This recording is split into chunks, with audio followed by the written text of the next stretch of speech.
17টি বছর যাদের মুখ দেখে এই পার্টি অফিস কেন্দ্রিক এবং রাজবাড়ী 1 এবং 2 আসনে আন্দোলন সংগ্রাম যাদের সঙ্গে আমরা করেছি, সেই মুখগুলোই কিন্তু এখানে আজকে রাজবাড়ী জেলা বিএনপি এবং পৌর বিএনপি কর্তৃক আজকের এই ইফতার মাহফিল ও দোয়া মাহফিলে উপস্থিত সকলকে আন্তরিক ধন্যবাদ জানাচ্ছি।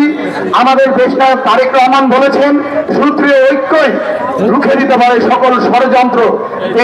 বাংলাদেশ এখন একটি কঠিন ষড়যন্ত্রের মধ্যে দিয়ে যাচ্ছে। সেই সঙ্গে গণতন্ত্রে বিশ্বাসী, জনগণের ভোটে বিশ্বাসী বিএনপিকেও একটি ষড়যন্ত্রের মুখে রেখেছে কিছু কুচক্রী মহল।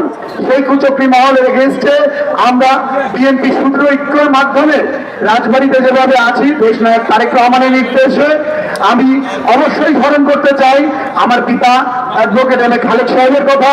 সেই সাথে আমি তাদের নাম উচ্চারণ না করলে নয়, জনাব অ্যাডভোকেট আসলাম মিয়া এবং হারুনুর রশিদ হারুন, যারা বিগত এই ফ্যাসিস্ট সরকারের আমলগুলোতে আমাদের প্রত্যেকটি ইউনিটের নেতৃবৃন্দকে সঙ্গে নিয়ে দেশনায়ক তারেক রহমানের হাতকে শক্তিশালী করেছেন।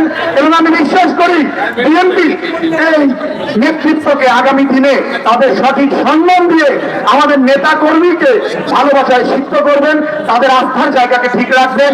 আবারও আমি আমাদের দেশ নেত্রী বেগম খালেদা জিয়ার সুস্বাস্থ্য কামনা, জিয়া পরিবার দীর্ঘজীবী হোক, কোকো ভাইয়ের আত্মার মাগফিরাত কামনা করছি। ধন্যবাদ সবাইকে।